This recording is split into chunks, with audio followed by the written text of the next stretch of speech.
기초 설계를 수강하는 우리 44명 수강생 여러분, 코로나 사태 그래도 안전하게 잘 지내고 있는지 모르겠네요. 자, 오늘 그 기초 설계 그 수업은 일단 비대면으로 시작을 했고요. 그 학습 관리 시스템에 공지가 되어 있듯이 조별 면담 시간이 아마 4월부터 시작이 될 것 같아요. 작년에 그 전체적으로 조별 면담까지도 비대면을 했는데, 아무래도 이제 그 설계 주제를 선택하는 과정, 그리고 기초 자료를 조사해서 그 설계의 방향성을 잡는 거, 이런 등등에 있어서 그 이렇게 비대면에 의한 대화는 좀 어느 정도 제한적인 아쉬움이 좀 많이 있었어요. 그래서 일단 기본적으로 이번 학기도 비대면 수업을 기본으로 하긴 하지만 조별 면담은 가능하면 그 등교 수업, 뭐 등교 수업이라고 하면 좀 거창하긴 한데요. 그 조별 아마 한 번에 다 모이긴 힘들고요. 그 수업 시간을 활용을 해서 한 4개 조에서 한 5개 조 정도, 그렇게 아마 한 번의 수업 시간에 조별로 4명씩 그렇게 그 직접 만나서 면담을 하는 방식을 현재는 계획을 하고 있습니다. 그래서 우리가 코로나가 대구가 최근에 조금 안정화가 되어 있긴 해도 특히 뭐 최근에 또 그 북구 대학생 지인 모임들, 그래서 9개 대학의 학생들이 다 감염이 돼서 확산이 지금 아직까지도 조금씩 일어나고 있는 그런 상황에서 조금 부담스럽긴 하지만 좀 더 안정화가 된다는 전제하에서 그런 희망적인 예측을 해보면서 4월에는 조별 면담은 여러분들 직접 만나가지고 이야기를 하는 그런 식으로 진행을 할까 합니다. 자, 일단 그 오늘 지난주까지 그 총 11개조 조별로 이제 그 4명씩이 되겠죠. 조원 구성 이제 마무리가 됐고요. 그리고 중요한 게 이제 지금부터는 조별로 어떤 테마를 가지고 설계를 진행을 할지, 실질적인 진행은 한 2달 내지 2달 반 정도, 그 정도의 아마 시간이 있어서 길면 길고 짧으면 짧을 수 있다라고 그렇게 생각이 되는데요. 그 주제를 얼마나 잘 선택을 하느냐 또 상당히 중요한 그런 요인이 될 것 같아요. 그래서 조별 면담 시간에 좀 더 디테일한 이야기는 이제 할 수는 있겠지만, 일단 오늘 영상에서는 작년 1학기 때 그 기초 창의 설계의 주제, 그리고 간단한 그 주제별 설계도면이라고 할까요? 그런 것들을 조금 같이 리뷰를 하면서 올해 여러분들이 주제를 선택을 할 때 이러한 방향성을 가지면 좋겠다, 뭐 이런 것들이 조금 더 도움이 되지 않을까 하는 그런 기대감을 가지고 한번 간단하게 작년에 했던 그런 테마 사례를 보도록 할게요. 자, 첫 번째는 가속도 센서와 기울기 센서를 적용한 유모차, 뭐 이런 그 테마가 있었는데요. 이게 이제 그 전체적인 컨셉이에요.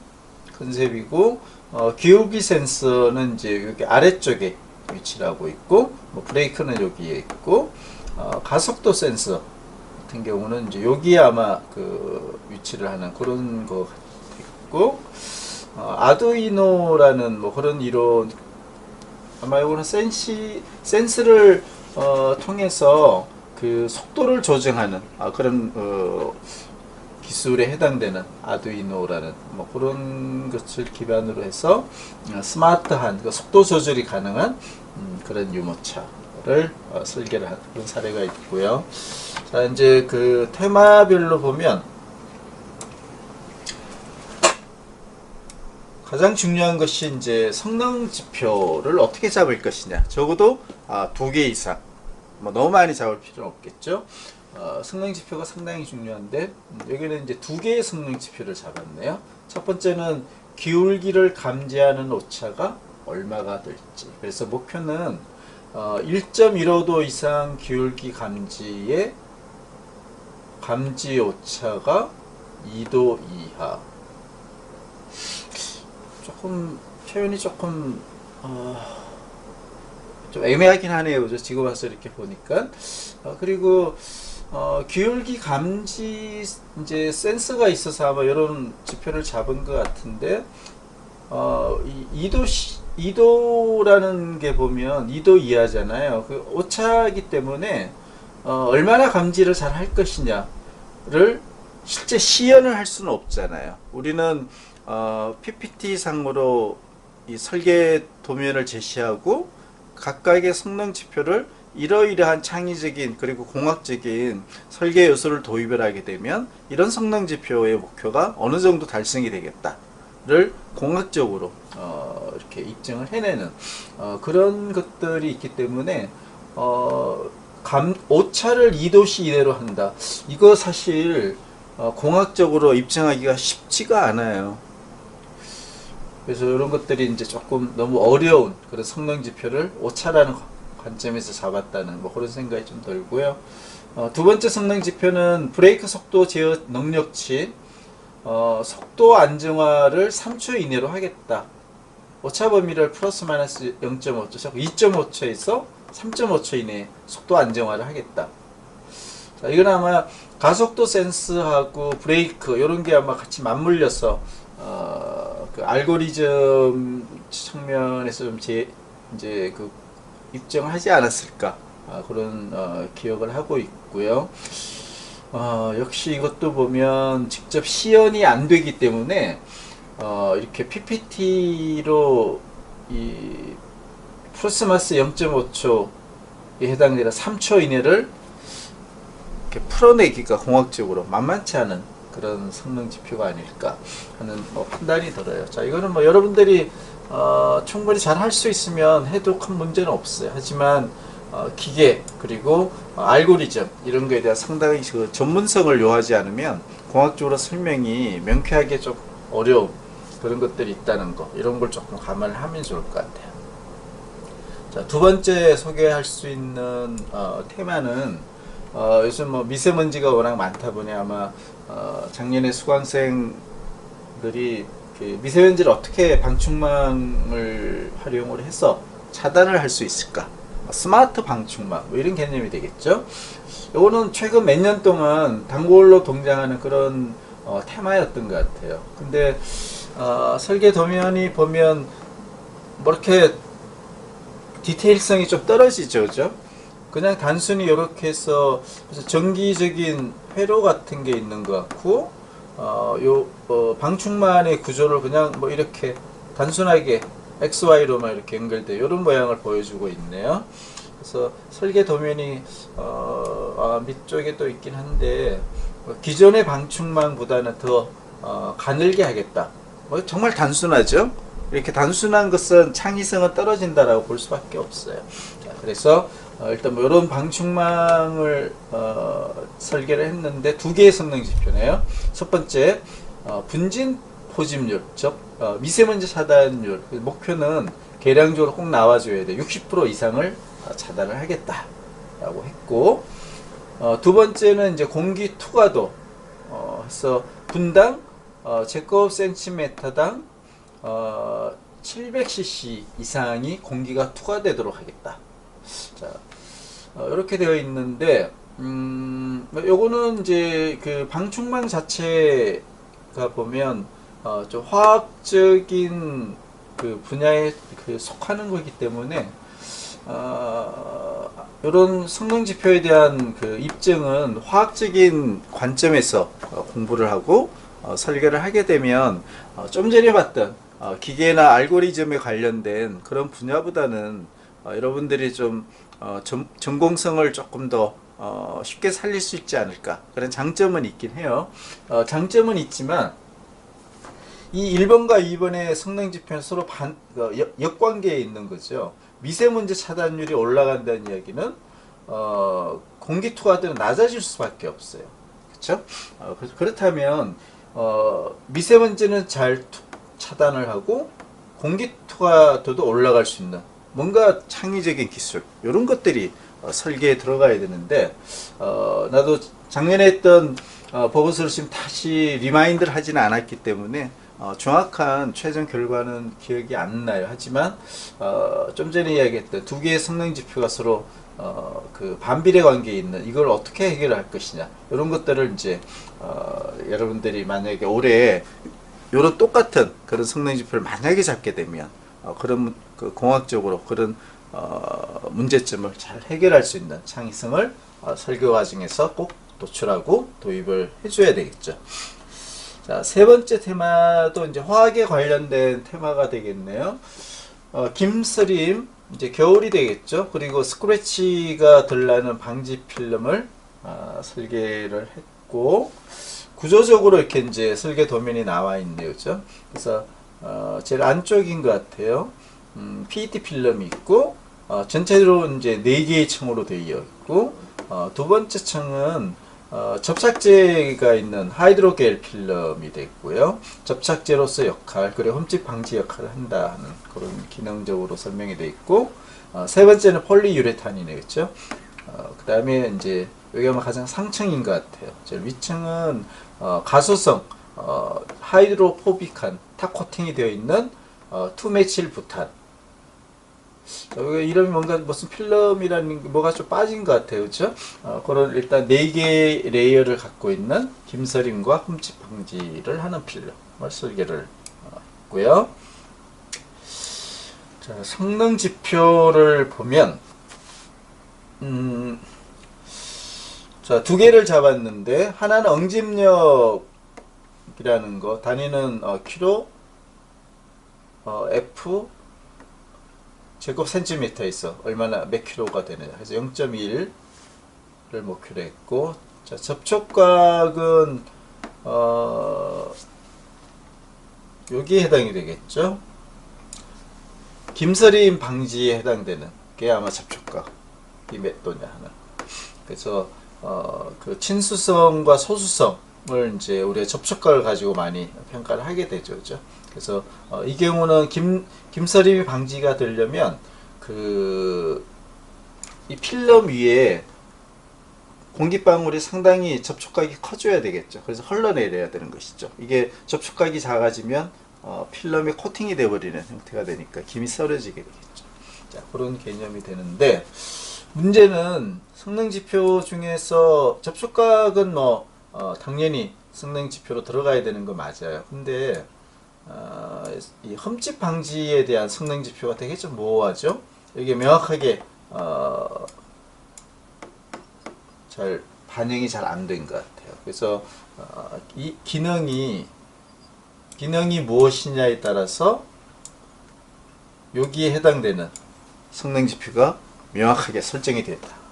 그런 것이고, 또 여기 제목에 보면 새로운 구조를 결합하였다라고 되어 있는데, 이 새로운 구조라는 게 화학적인 어떤 케미칼적인 혹은 동일한 화학 물질을 쓰더라도 구조적으로 어떤 새로운 구조, 뭐 이렇게 둘 중에 하나가 되지 않을까 싶은데, 이런 것들도 보면 가능하다면 성능 지표에 들어가주면 좋고요. 그게 힘들다면 이러한 구조 안에서 과연 어떤 게 새로운 구조인 것인지, 기존의 구조 대비로 새로운 게 무엇인지, 그런 게 이제 설계 도면에 아주 명확하게 작성이 돼야 될 것 같아요.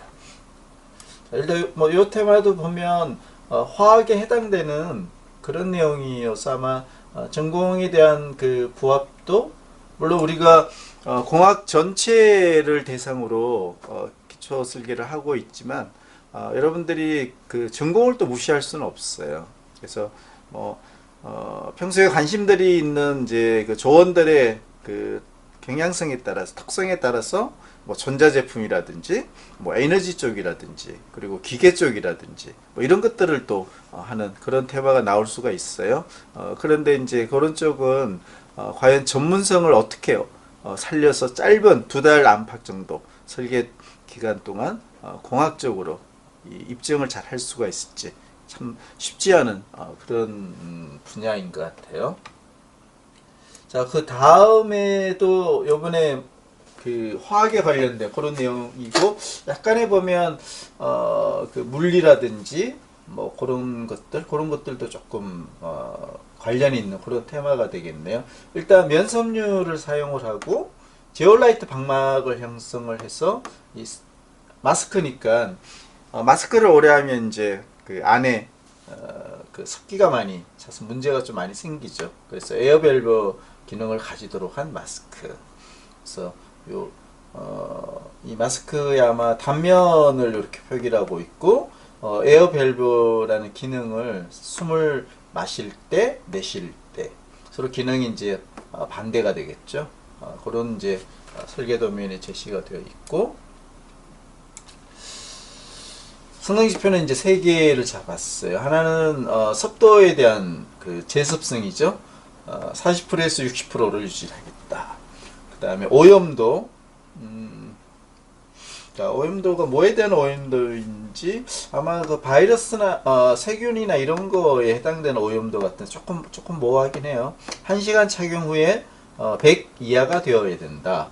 뭐 일단은 그 공학적으로 틀린 건 아니네, 그죠? 그리고 균 감소율, 항균성이죠, 일반적으로 99.9% 이상을 하겠다라고 되어 있어요.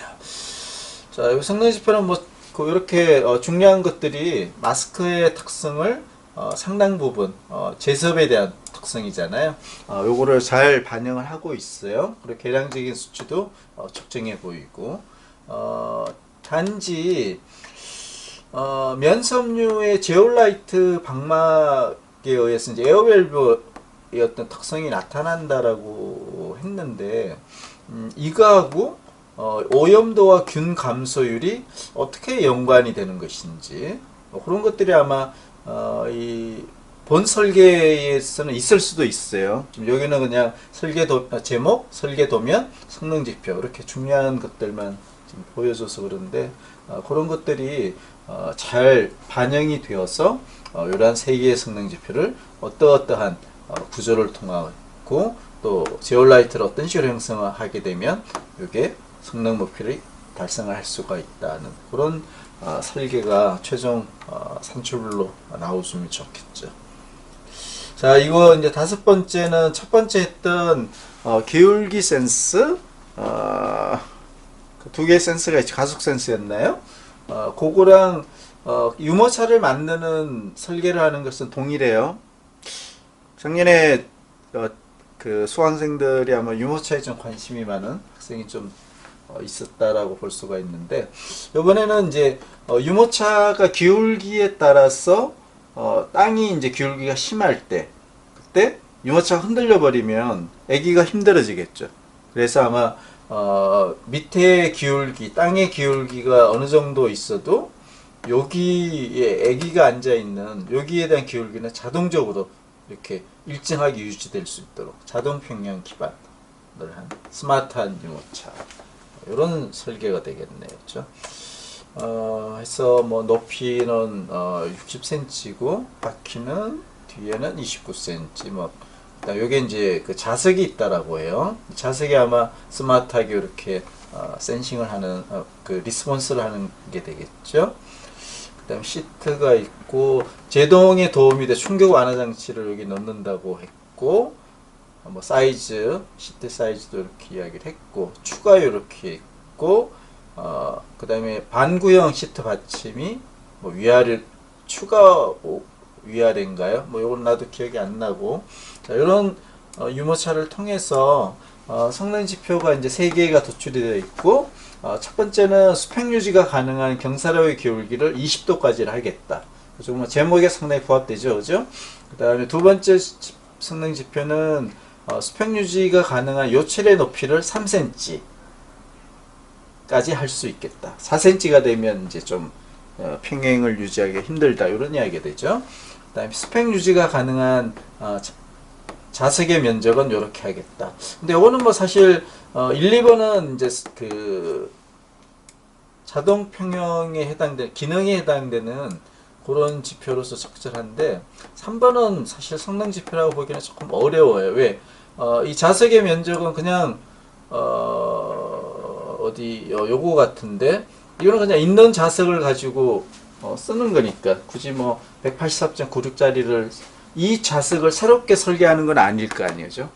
만약에 그냥 있는 자석을 활용을 한다 그러면 사실 성능 지표에서는 좀 부합성이 낮은 것이죠. 자, 하여튼 뭐 이렇게 하는데 뭐 제목 대비로 설계 도면이 나와 있긴 한데 조금 아쉬운 것은 자동 평행이 되는 요런 여기가 되겠죠. 여기를 조금 더 포커스를 해서 설계 도면을 좀 추가적으로 더 제안을 했으면 어땠을까? 자동 평행을 하는 그 공학적인 원리에 대해서. 그리고 기울기 20도와 요철 높이 3cm까지는 할 수가 있다는 이런 것들을 이제 공학적으로 설명을 잘 해줘야 되겠죠. 자, 일단 뭐 나름대로 잘 만들긴 했지만 역시 기계적인 그런 그 공부를 되게 많이 해야 돼요. 설계를 좀 공학적으로 잘 하기 위해서는. 그래서 우리 화학 전공에서는 조금 어려운 험난한 길을 설계 과정에서 겪지 않았을까 그런 생각을 하고 있어요. 자, 그 다음에 다음 설계는 에너지 특히 이제 겨울철 난방이 되겠죠. 이거를 이제 그 자동차 안에 있는 석유나 뭐 디젤 이런 거 가지고 하는 게 아니고 이런 난방에 들어가 에너지를 절감할 수 있는 차박 캠핑카에 대한 설계인데요. 이거 상당히 작년에 좀 어렵게 설계 잘 안 됐던 그런 주제. 왜 주제 자체가 되게 어렵게 되어 있어요. 보면 여기 이제 뭐 자동차에 관련된 뭐 여러 그 설계 도면이 있는데 이게 주의해야 되는 게 보면 이 설계 도면으로 제시한 게 보면 그냥 인터넷에 있는 거 따온 거예요. 그러니까 여러분들이 설계를 한 게 아닌 것이죠. 이렇게 되면 이거는 기초 창의 설계 자체의 기본적인 지침에 부합되지 않는 것이죠. 설계 도면은 이 조원들이 직접 창의적인 그 요소 기술이 그 도입이 되어 있는 그 설계 도면이 직접 작성을 해서 나와줘야 돼요. 기존에 있는 도면을 쓰면 안 되는 것이죠. 그건 창의가 아닌 거죠. 그냥 뺏겨온 거니까 설계를 한 게 아니죠. 그죠? 인용만 한 것이죠. 그래서 이 설계는 일단 도면 자체부터가 벌써 남의 설계 도면을 활용한 거기 때문에 이렇게 하면 절대 안 되는 것이죠. 성능 목표를 뭐 상대 습도를 40에서 60%, 연료 소모율을 0.19리터 퍼 1시간 이렇게 했는데 이것도 매우 단순하죠. 그죠? 상대 습도가 어떻게 어떠한 기술에서 습도가 조절이 되는지 그렇게 명확하지 않고 연료 소모율도 이거 입증하기가 정말 자동차 공학을 심층적으로 알고 있는 그런 전문가가 아니면 이거 계산하기 정말 어려워요. 이거를 만약에 직접 할 수 있다면 정말 공부를 많이 해야 되겠죠. 그래서 이 설계 테마는 설계 도면부터 해서 주제 자체가 보면 기존의 창의성을 도입하기가 매우 어려운 그런 형태로 설계가 진행이 되었기 때문에 이렇게 하면 좀 곤란하다 하는 그런 사례가 될 것 같아요. 자, 마지막 이것도 상당히 어렵게 진행했던 그런 주제인데요. 형상을 기억하고 있는 폴리유레탄계 깁스예요. 폴리유레탄 소재를 착용한 우리가 뭐 팔다리가 다쳤을 때 이렇게 하는 거 깁스. 자, 여기 설계 도면 역시 보면 인터넷에서 따온 거죠. 자, 이렇게 하면 안 된다는 것이죠.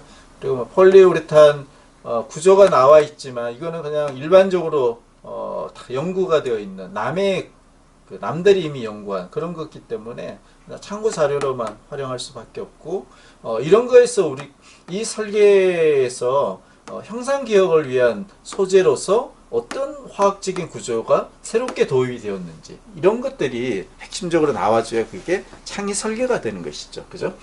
근데 그런 것들이 잘 나와 있지가 않아요. 보면. 그래서 성능 목표 3개를 잡았는데 강도 소재의 강도를 그냥 아마 따왔을 것 같고 그 다음에 형상 기억 기능이 있는 폴리유레탄 수지의 Tg 값 유리 전해 온도 40에서 60도라고 했는데 그거는 이러한 구조가 그대로 구조의 고유의 특성이에요. 그죠? 근데 이거는 실험을 해보지 않으면 입증하기는 어려워요. 왜? 이론적으로 이러한 구조에서 TG 값이 몇 도가 나오겠느냐, 이거 예측하기가 상당히 어려워요. 이론적으로 규명이 안 돼 있어요. 그러다 보니 이 목표가 40에서 60도에 들어간다, TG 값이 입증하기가 매우 어려웠을 거예요. 신장력 200%.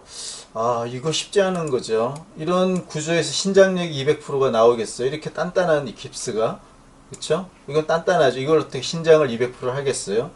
형상 기억을 위해서 아마 이런 성능 지표를 잡은 것 같은데, 신장력 200%면 이 정도 10cm의 그 깁스가 20cm까지 늘었다가 다시 10cm가 되는 이런 정도. 200%면 30cm가 되나요? 그러니까 그러면 이런 모양을 유지할 수가 없겠죠, 공학적으로.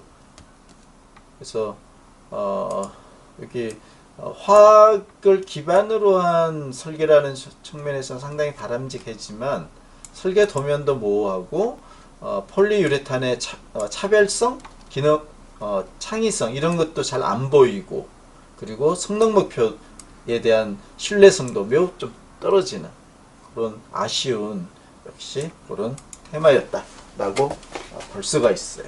자, 이렇게 한 7가지 작년에 했던 그런 테마를 설명을 했고요. 자, 이제 올해 이제 여러분들 잘해야 되는 것이죠. 몇 가지, 한 6가지 정도 좀 정리를 해왔는데요. 그 고려사항을 잘 참고로 해서 그 공지사항에 다시 그 공지를 할 텐데, 오늘이 3월 15일 월요일이에요. 그래서 지난주까지 그 후보 테마를 보통 한 3개 정도 그렇게 이제 도출을 했는데, 이러한 고려사항을 반영을 해서 한 두 개 이내로 후보 테마를 좀 압축을 하는, 현재의 후보 테마를 바꿔도 상관이 없어요.